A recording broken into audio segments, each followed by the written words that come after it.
I watched powerful people spend years trying to destroy one young pastor. They sent beautiful women. They sent money. They sent lies. They even sent police. Every trap was designed to make him fall, but he never did. But the last truth I discovered made me realize this was never just about him.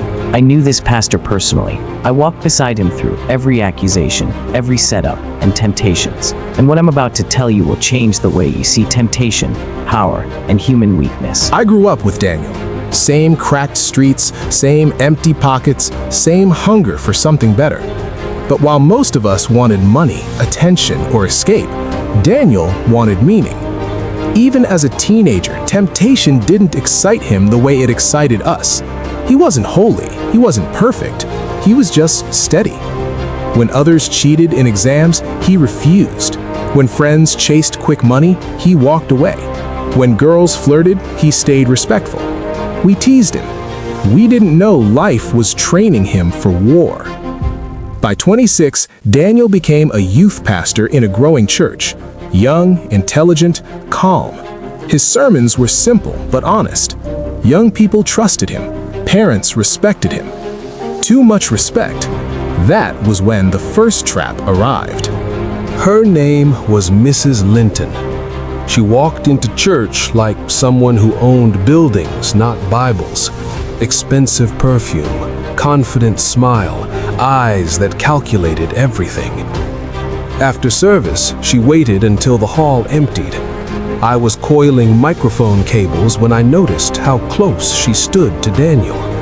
She praised his voice, his discipline, his strong presence. Then her compliments changed direction. She told him she admired young men who were ambitious and open-minded. Then she offered to sponsor him privately. Apartment, car, monthly allowance. Her only condition was that he would spend personal evenings with her. The air froze. I expected anger. Daniel smiled calmly and said, "Ma'am, I'm grateful for your kindness, but my work isn't for sale." Her smile disappeared instantly.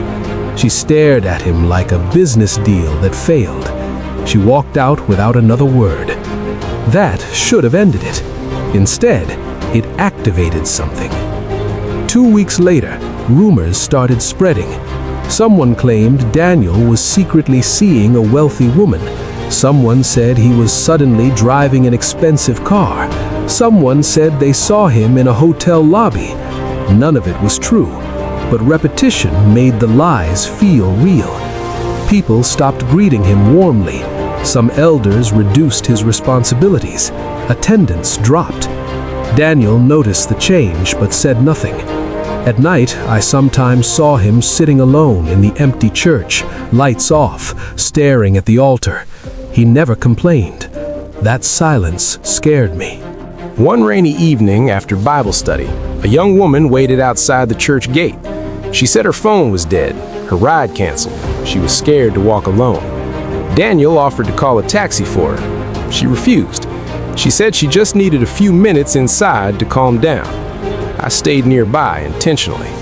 Inside the office, she broke down emotionally. She talked about heartbreak, loneliness, abandonment.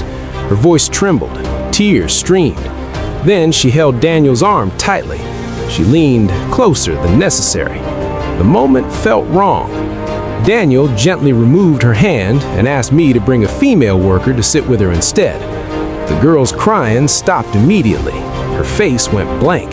She stood up and walked out without saying thank you, like a switch was flipped. That night, Daniel barely slept. Something told us this wasn't coincidence. Months later, an old friend appeared, Miriam. She was our former classmate, smart, beautiful, successful businesswoman. She and Daniel reconnected easily. They laughed about old days, shared memories. It felt innocent. But slowly, conversations became emotional. Miriam admired Daniel's discipline, his purity, his stability. She told him she had always loved him, but was too shy to confess years ago. One night, she told him plainly, "Leave the church, come build a life with me." This wasn't lust, this was comfort, security, love. Daniel struggled quietly. He fasted, he prayed, he withdrew emotionally. I saw the internal battle tearing him. Finally, he met her publicly and declined. She cried hard. She said, "You're choosing happiness over loneliness." 2 weeks later, she moved abroad suddenly. I thought the storm was over. The worst storm hadn't started yet. One night, the church alarm triggered. Security called Daniel. I followed him there. Inside his office, we found a woman unconscious on the couch, wine bottle on the table, lights dim. It looked like a crime scene.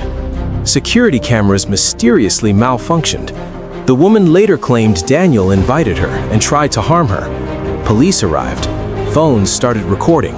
By morning, social media had already convicted him. Sponsors pulled out, members left, his name became toxic. I watched a strong man shrink in silence. He lost weight, he stopped smiling, he avoided eye contact. But he never defended himself aggressively. He kept saying, "The truth will speak." Weeks passed. Then, something shocking happened.